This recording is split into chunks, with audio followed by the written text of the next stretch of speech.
What's up everybody, welcome back to another video. I hope you're all doing really well. Um, WIzard101 recently announced in their last KI Live, which happened at the end of last month, um, a new a new thing that they're doing called a creator program, and basically it's called extra credits. And basically with this, you can sign up. You obviously fill out this form that's on the website for where you sign up, and you basically give them the information that they ask for, and they choose whether to accept you or not. Um, Obviously, with this, they give you specific tasks. So, for instance, this month it is something to do with your pets. Basically, ask you about training your pet, or why did you choose the pet that you like, or what pet do you love the most, etc. And basically, we just ask you to elaborate on that, make a video on it, and obviously post it, and obviously make them aware that you've obviously uploaded something to do with what they're asking. Following this, there is something called, I believe it's called Professor's Assistant, I believe. I'm not exactly sure what it does, but I think it's just like a higher tier up from just the usual extra credits program. Like obviously, if you're regularly posting content, then you get extra rewards for being a part of that extra additive to the program. Now, with obviously being in the basic part of the program as well, you do get rewards.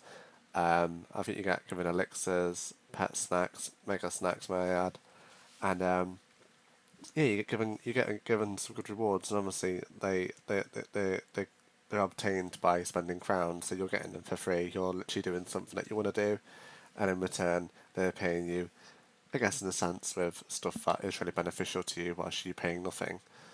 Um, there is a bit of talk about it though, because obviously a lot of content creators for this game aren't always PG, and you shouldn't have to be PG if you don't want to be PG. And obviously, how you attract your fan base and your viewer base is completely on you and how you act. And obviously, for instance, if you have a viewer base who just like you, and you're quite free with your language. You talk the way you want to talk. If you want to have a certain humor or a certain adult viewpoint on certain things, then obviously you should be allowed to do that, because at the end of the day, that is your channel, that is your content, and people clearly watch you for you. But with this content creator program, what they're doing, you do have to be PG friendly. So PG friendly basically being child friendly, which means no swearing, no adult talk basically, and it's a bit of a shame really, because a lot of the content creators for this game now are adults. And obviously, if they released this program back in the day, like when the game first released, or a few years after the game released, that would have been more acceptable, really, because a lot of the people that played the game then were kids, and now they've all grown up and they still play it. Admittedly, there is people that do still play the game, and obviously they could be kids, and they could be teenagers or whatever, but most of the player base for today is adults that were children when they started playing, and I think that's where they've kind of like closed themselves off and done themselves in a bit, because if you don't understand that most of your player base or most of your content creator base is adults, they're not going to want to talk like children, no matter what you're offering them, if they don't feel comfortable with doing that, and that's respectable.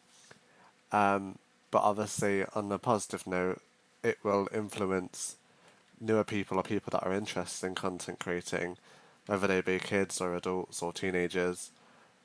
It will influence them to do it because they're going to get recognized and noticed for that, which is sometimes a lot harder to do if you're doing it out your own way. So, making your own channel, not having any assistance or recognition from the game or the company of the game that you're trying to make content for.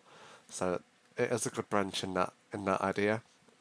But overall, personally, I've read on like Twitter and stuff, like content creators that do make content for this game on a regular occasion, like Fairy Queens, for instance. They wouldn't accept her because she's quite free with the language, and I love watching her for that, because I find her really interesting and she's really funny to watch, and I enjoy her content, and I wouldn't want her to change how she creates her content for something that, or a company that didn't want her to act the way that she did. And I'm glad that she isn't changing the way she creates her content because of that. It's upsetting that she didn't get accepted, but I'm glad that she is the way she is and how she acts, because that's why I love her content.